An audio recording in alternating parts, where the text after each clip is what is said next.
If you reckon I'm about to take you on a tour of another amazing home, well, you'd be right. But instead of looking at big space, today, Amy, we're focusing on homes with some big ideas. Tiny houses have really taken off in Australia, and with all these amazing options, I can see why. Now, Amy, you're a qualified plumber and somewhat of an expert in this area. And this year on the show, you'll be looking at not only tiny homes, but another great passion of yours, women in the trades. Yeah, I'm super excited to show the Better Homes and Gardens viewers my beautiful stories of women in the trades, but most importantly, tiny houses. So let's go see what's about. Well, we've got to stop yapping and it's time to think little.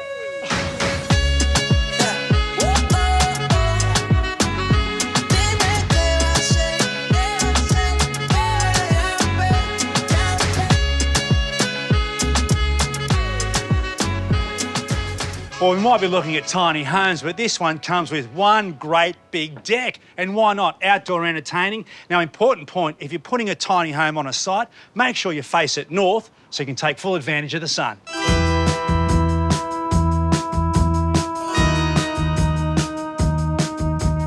Now, this tiny house obviously looks a little bit different to the rest. It's because it's made with bushfires in mind.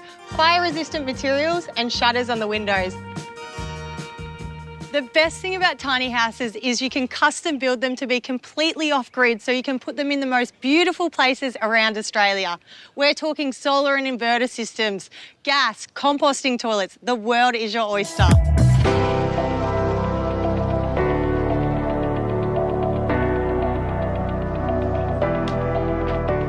Well, this one is that new, as they say. It's just fallen off the back of a truck. But within those maximum dimensions you can tow on the road, you can design pretty much whatever you like. You can, Pete. The gable roof, the louver window, you could even have a breakfast bar out there, and then also the staircase with the little touches like the LED lights.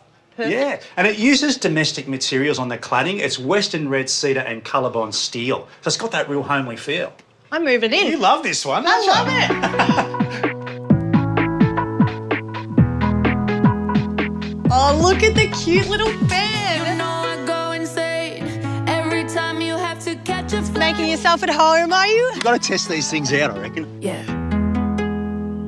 Amy, there's so much to see. But I wanted to stop here because this builder's been around for a while. And as you can see, building tiny homes is a big business. It sure is, Pete. This builder has 9 different tiny homes here, ranging from the smallest for $79,000 to the big dog, which I want to go see now. Let's go. I reckon he's got your name written all over it, huh? I'm excited. Wow, I think this is bigger than my house. Oh, really?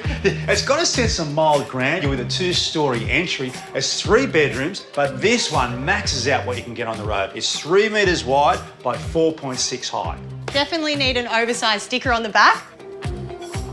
Let's check out the bedrooms. Let's go. There's a little master bedroom here and a wraparound window which really breaks up that box-like feel with pretty much everything you need in a compact package. What's going on upstairs, eh? Up here we have 2 bedrooms, decent sizes as well. And a staircase with added storage. How good is that? Okay, let's bring it in tight. How small can you make it? This is a teeny weeny tiny house, basically a caravan on wheels. It actually is, Pete. It's 4.5 by 2.5, so very small. I could even tow it with my car. Oh, you'd be a good driver, I'm sure. Hey, I think this is the Mighty Mouse of the tiny house movement. It's tiny. It is tiny, but this is what you're looking for if you want to rent it out, short-term accommodation. And $72,000, you would make that back in a year. Yeah, and you can hook it up. It's got the services ready to hook into the water and the electricity, but it could be off-grid. It could be. You could put it in a beautiful place, all these windows. Oh, I can imagine it now.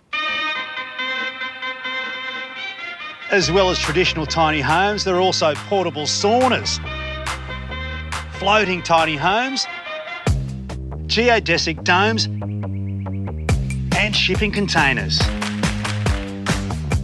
And even this little gypsy number, I reckon I could even back that one in. That is the bomb.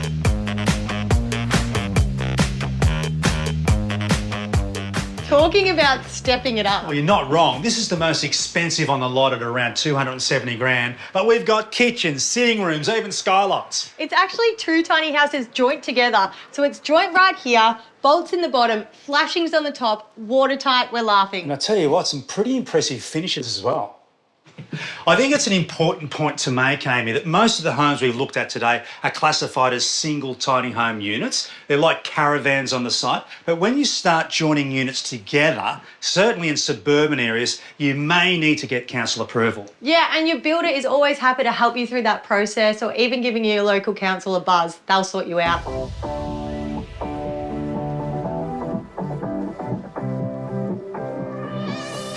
Well, Amy, we've only looked at a very small sample, but this tiny homes tour has been terrific. It has been, and you can see with the rising cost of living why tiny houses are becoming so popular. And it's easy to see why the world of tiny homes is only going to get bigger.